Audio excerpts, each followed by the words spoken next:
যারা এই সকল সন্ত্রাসের সাথে জড়িত, যারা এই সকল হামলার সাথে জড়িত, তাদেরকে অনতি বিলম্বে গ্রেফতার করতে হবে। প্রিয় সহযোদ্ধারা, আমি কিছুক্ষণ আগে সাদি ভাইয়ের সাথে কথা বলে এসেছি। সাদি ভাই স্পষ্ট করেছেন সেখানে আসলে কারা হামলার সাথে জড়িত। তিনি বলেছেন সেই ফ্যাসিবাদের দোসর আওয়ামী লীগের দালাল চামেলি, যিনি কিনা ঢাকা সিটি কর্পোরেশনের বহিষ্কৃত কাউন্সিলর, সেই চামেলি এবং তার সাথে যোগ দিয়েছে এই শাহবাগ থানার এক বিএনপি নেতা, তার নাম স্বপন। আসলে চাঁদাবাজরা মিলেছিল, চাঁদাবাজি করে। এই স্বপন এবং চামেলিকে অনতি বিলম্বে গ্রেফতার করতে হবে। বৈষম্য বিরোধী ছাত্র আন্দোলন আপনারা দেখেছেন স্বৈরাচার শেখ হাসিনার বিরুদ্ধে রক্ত দিয়েছে, আর এসব চাঁদাবাজকে রুখে দিতে আমাদের বিন্দু মাত্র সময় লাগবে না। আজকের এই মঞ্চ থেকে দুটি দাবি স্পষ্ট করতে চাই। এক নম্বরে, যারা আজকের ন্যাক্কারজনক হামলার সাথে জড়িত ছিল তাদেরকে অনতি বিলম্বে গ্রেফতার করতে হবে। আমাদের 2 নম্বর দাবি, সারা দেশে যে সকল স্থানে সিন্ডিকেটের মাধ্যমে চাঁদাবাজি করছে, যারা বিভিন্ন ধরনের নাম ব্যবহার করছে, তাদেরকেও আইনের আওতায় আনতে হবে। প্রিয় সহযোদ্ধারা, বৈষম্য বিরোধী ছাত্র আন্দোলন আগামী দিনও সন্ত্রাস, চাঁদাবাজ, দুর্নীতির বিরুদ্ধে একসাথে কাজ করে যাবে।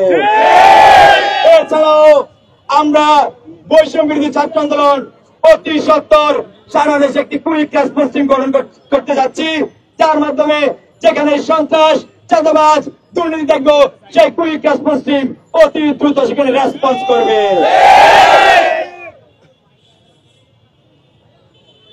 ধন্যবাদ আবু বকর মজুমদারকে।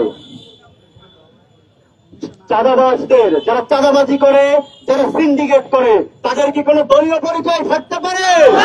তাদের কোনো দল নেই, তাদের কোনো পরিচয় নেই। তাদের সবচেয়ে বড় পরিচয় তারা চাঁদাবাজ। যেই দলেরই হোক না কেন, যেই মতাদর্শই হোক না কেন, তাকে সর্বোচ্চ আইনের বিচারের আওতায় নিয়ে আসতে হবে। এই বাংলাদেশে কোন চাঁদাবাজ সিন্ডিকেটের জায়গা হবে না, হবে না, হবে না।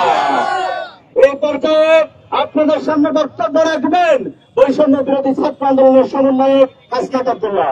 বৈষম্য বিরোধী ছাত্র আন্দোলনের সমন্বয়ক হাসনাত আব্দুল্লাহ। আমাদের ছাত্র নাগরিকের অংশগ্রহণে যে বিপ্লবটি হয়েছে আমরা দেখেছি। আমাদের বিপ্লবকালীন সময়ে, আমাদের গণ অভ্যুত্থানকালীন সময়ে আমাদের সকল শ্রেণী পেশার মানুষ, ছাত্র নাগরিক সবাই রাস্তায় নেমে এসেছিল। তখন পুরো বাংলাদেশ 2টা ভাগে বিভক্ত ছিল। একটা হলো নির্যাতক, আরেকটা হচ্ছে নির্যাতিত। আমরা দেখেছি তখন নির্যাতকের ভূমিকায় ছিল আওয়ামী লীগ, ফ্যাসিজম। আজকে দুর্ভাগ্যের বিষয়, এতদিন আওয়ামী লীগ ক্লকওয়াইজ করাপশন করেছে, ক্লকওয়াইজ চাঁদাবাজি করেছে, ক্লকওয়াইজ টেন্ডারবাজি করেছে, ক্লকওয়াইজ সিন্ডিকেট করেছে। আমরা আশাহত হচ্ছি আমাদের ছাত্র নাগরিকের অভ্যুত্থানকে পুঁজি করে এন্টি ক্লকওয়াইজ হিসাবে আবার অন্যান্য রাজনৈতিক দল তারা আবার এই সিন্ডিকেট, চাঁদাবাজি, আবার এই ধরনের অপকর্মগুলো রাষ্ট্রে পুনর্বাসন করার চেষ্টা করছে। আমরা ছাত্র নাগরিকদের কাছ থেকে আপনাদেরকে আহ্বান জানাচ্ছি, আপনাদেরকে সতর্ক করছি, বাংলাদেশে আর কোনদিন ক্লকওয়াইজ, এন্টি ক্লকওয়াইজ কোন ধরনের করাপশনের পুনর্বাসন আর হবে না। সিন্ডিকেট, চাঁদাবাজি, আমরা যে জিনিসগুলো প্রতিনিয়ত মানুষের জীবনকে দুর্বিষহ করে তুলেছে, সেগুলো স্থায়ী পুনর্বাসন আমরা নিশ্চিত করব। আমরা স্থায়ীভাবে যেভাবে ফ্যাসিস্ট সরকারকে আমরা বর্ডার ক্রস করে পাঠিয়েছি, আমরা ঠিক এই চাঁদাবাজ, দুর্নীতিবাজ, সিন্ডিকেট করে শোষণ করে যে কোনো রাজনৈতিক দলের হোক না কেন, তাদেরকে আমরা ঠিক সেভাবে আমরা আইনের আওতায় করে দিব।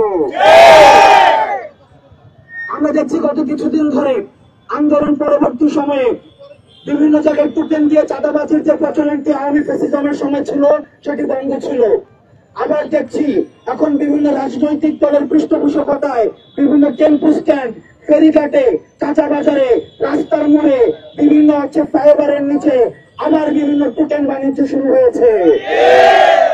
যারা এই টোকেন বাণিজ্য বিভিন্ন নেতার নামে আপনারা করছেন, বিভিন্ন ব্যানারে ব্যানারে রাস্তাঘাটে আপনারা ছবি তুলিয়ে নেতাকে পিছনে ব্যানার বানিয়ে আপনারা এই টোকেনের টেন্ডার নিয়েছেন, আপনাদেরকে আমরা আইনের হাতে সোপর্দ করব।